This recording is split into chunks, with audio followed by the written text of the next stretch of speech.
All right, so every year I try to do a buyer's guide for the Apple MacBooks, but this year it's quite different because all the new stuff from Apple is running Apple Silicon. They don't have any of the older Intel products available anymore, so the purchase decision is a little bit more complex because a lot of the stuff that we would take into account or take into consideration when you purchased an older MacBook with Intel hardware just does not apply with their current lineup. So in front of me are a bunch of devices. We have some older MacBooks and we have some of their newer stuff. I had actually access to 7 of the M1 Pro, M1 Max devices at one point just to kind of test it all properly. But I'm gonna try to distill all that information down to a short video so you have a better understanding of just the whole lineup. Okay, let's start off with the CPU. So at the base model, like the entry level stuff, we have the regular M1 products. So the 13-inch MacBook Air and the 13-inch MacBook Pro. And these are very energy efficient and quite capable. But now there's even better stuff. You have your base model M1 Pro, which is a great performer,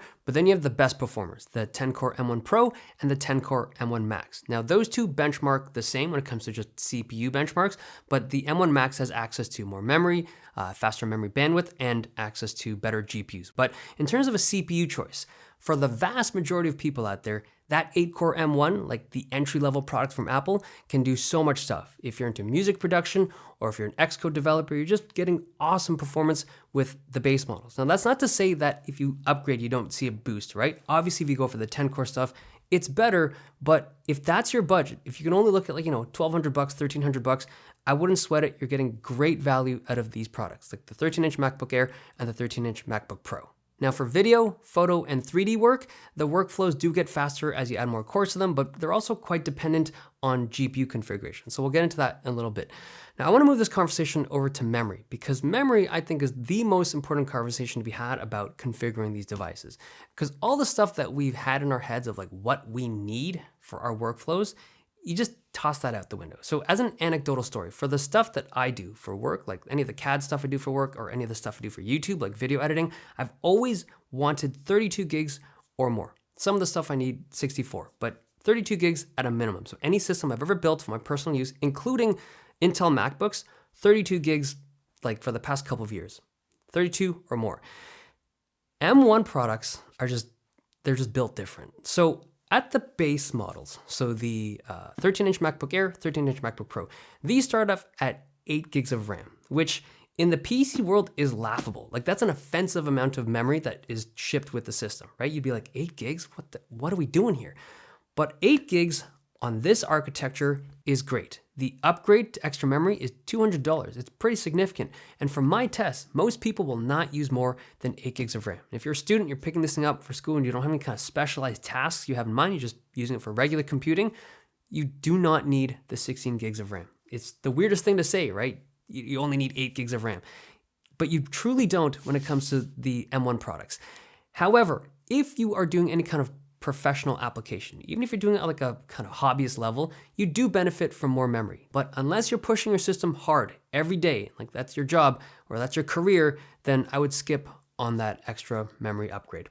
Okay, when it comes to the 14 and 16-inch devices, this is the new stuff, and this has a 16 gig memory base. And most people will not notice any gains going past 16 gigs of RAM. It's more than sufficient for 4, 6, even 8K video footage, and I compared it with 32 gig systems, 64 gig systems, and the GPU ends up making a bigger difference than the memory. Now, that's not to say that 32 doesn't help at all. Like there's some gains in certain applications, but for the most part, it's identical. Now the thing is, more RAM is always better, right? Especially if you're trying to buy these systems for long-term use, but the memory is very expensive. Like it's a $400 upgrade to go from 16 to 32. And like in some scenarios, that's 20% of the cost of the machine, right? That's an additional 20% just for an extra 16 gigs of memory. It's really steep. So I think it's skippable. Now, there are some scenarios where it does benefit, like if you're running VMs, obviously RAM is great there, but also with Xcode, surprisingly, if you throw more memory into the system and Xcode has a big project, the compile times just get shorter and shorter, which is great, but it gets very expensive. Now, a quick note about storage. So it's entirely personal preference, like what you do and also how comfortable you are with external drives. Me personally, I use externals for everything, and like a lot of my friends do. Robotaki, he's like a EDM musician. He does like all of his live sets, his shows on externals, and he's good with it. But again, everyone's different. Okay, let's move on to graphics. So I did a lot of testing, mostly with these devices, the M1s, Pros and Maxes, and like the various GPU options. And the truth is, it is complex because not only are there various GPUs to choose from, you have to consider the size of the machine because both the 14 and 16-inch MacBook Pros can house any of these configurations. And there are some variations in performance because the 16-inch device has slightly better thermal capabilities. But the good news is that Apple finally has a competitive and powerful GPU option for their user base to choose from, which is great. But the bad news is that if you are looking at this stuff and you're trying to choose between them, you're going to want to pick the best one. You're going to want the 32-core GPU because this stuff scales well. In most of the applications that I tested, there was a noticeable increase in performance as you bumped up the GPU core count. The other thing that sucks though is that in order to get that top-line GPU, like that 32-core unit, you need to get 32 gigs of RAM, and you also need to get M1 Max because it requires that extra bandwidth to pull it off. So if you want that top-line GPU, you need to pay a minimum of an extra $800, which is painful, right? Like that's just so much money. So I looked at all of this data and I thought, how do I give any kind of guidance as to which GPU to choose? And I realized I shouldn't.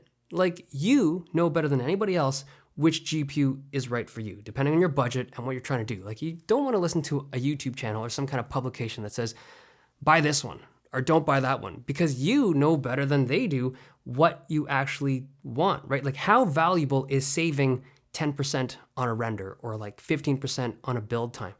For some people, it's completely pointless. They don't care at all. But for others, it's very important to save even 5% on a render time, right? If you're missing deadlines all the time because you're slow, you get a faster machine. But if render time and build times and production time is irrelevant, then who cares, right? You don't need the faster GPU, but only you can answer that particular question. Okay, I'm gonna move on to battery life because battery life is a very important part of what makes Apple Silicon, Apple Silicon. So the older M1 devices have excellent battery life, particularly the 13-inch MacBook Pro, but when it comes to newer stuff, M1 Max uses more juice than M1 Pro. So if you have the same laptop size and same battery size, the M1 Max equipped laptops will have shorter battery life. It's noticeable in light tests already, but it's very noticeable if you're pushing the system hard. So if battery life is important to you, it's something you want to keep in your mind when you're choosing between the different configurations. A quick note about the screens. So both the 14 and 16-inch displays have these XDR panels. They're really nice. They're mini LED. Excellent contrast ratios. They're arguably the best laptop screens you can get on the market right now. However, if you are looking at a 13-inch device like the Air or the Pro, and you're tempted to pick up a base model 14 just because of the screen, I'd push you away. Like it's an awesome screen, the best, but it's still just a screen, and it's $1,000 of a difference. Now, you're getting a lot more, right? It's not just a screen you're getting a ton of other features and performance that comes with it. But if that's your primary reason for jumping over to the 14, I'd hold off. Okay, I'm gonna close off this video with the topic of the future because M2 is not too far away, like I don't know, a few months away. And there's this conversation of like, don't buy this stuff because M2 is soon. There's merit to that. And I think like, the newer stuff looks cool. But I'm a firm believer in just like, if you need something, these are tools, just pick it up to do whatever it is that you need to do. Getting sweaty over purchase decisions and like trying to optimize the time that you buy it to get the best value and trying to future-proof your, like, come on, man, that's just a waste of mind space. Because even though those leaks look really cool, if this is a tool for you and you're trying to get something done with it, then just buy the one that you can afford and get your stuff done. That's just the best way to look at it. Okay, good luck with whatever you're doing with your new MacBook if you end up picking one up. Hope you guys enjoyed this video. Thumbs if you liked it, subs if you loved it. See you guys next time.